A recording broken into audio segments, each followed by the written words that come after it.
Kwe. My name is Kara, and I've been asked by Ulnuweg Development Group to talk to you about how government and large organizations buy the goods and services they need. The following demonstration video is part of Ulnuweg Development Group's Business Minute video series. This is the fourth video in the series on the request for proposal process. The first video looked at request for proposal and the overall RFP process. The second video looked at deciding if an RFP opportunity was a good fit for you or your company. The third video looked at partnering to respond to an RFP. In this particular video, we talk about winning and losing an RFP and what happens in either case. Some terms in this video have been explained in the earlier videos. It may be helpful to watch those first if you have not seen them already. You can find all of our videos by visiting our website www.ulnuweg.ca. After you submitted a proposal, you get a notice that the client wants you to do the work. Congratulations, you won the bid! What happens next depends on the type of project and how the client has notified you about your win. If the client has notified you formally, such as sending a contract, purchase order, or something in writing to verify you've got the job, that's fantastic. If the client notified you informally, such as over the phone or in person, it's critical to ensure you have written confirmation you have won the bid. Ask the client to sign a letter accepting your proposal or quote, or draft a contract that outlines the details agreed to in the bid. When considering the financial investment involved, such as buying supplies or hiring staff, having the agreement in writing is a way to protect you and your company. Now on to the fun part. You are starting a new project potentially with a new client or with a new partner. You get to add to your experience and ideally make a profit.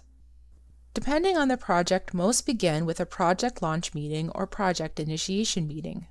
This first step is where you and the client meet to discuss the project openly.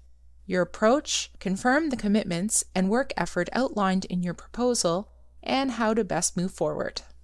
Remember, in the RFP process, you generally do not get this opportunity to have a one-on-one discussion with the client to figure out their needs. So this meeting is essential, and the outcome may mean some changes in your approach.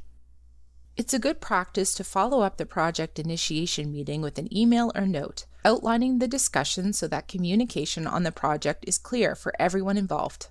Unfortunately, for everyone that wins, there must be some that lose. Suppose you receive the bad news that you lost the bid. The client did not accept your proposal, and they are getting someone else to do the work. Or perhaps you just haven't heard anything yet. Sometimes no news is bad news. Weeks or months can go by, and you may not hear a thing. Depending on the RFP process, some clients will only contact the winner. However, if a lot of time passes, weeks for example, it is acceptable to contact the client directly for an update.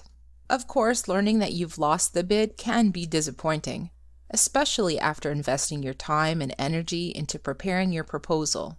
One way to learn from the experience is to ask the client for a debrief. This is a process where the client tells you how you scored relative to others.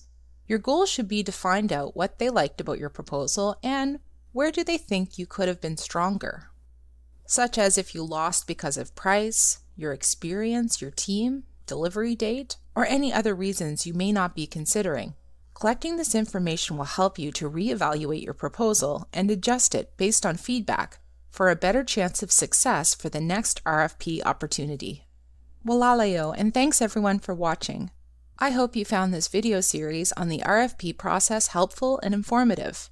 If you have any questions, please feel free to contact us by visiting our website www.ulnuweg.ca. Don't forget to click like, leave a comment, and please share this with your friends who may benefit from learning about the request for proposal process.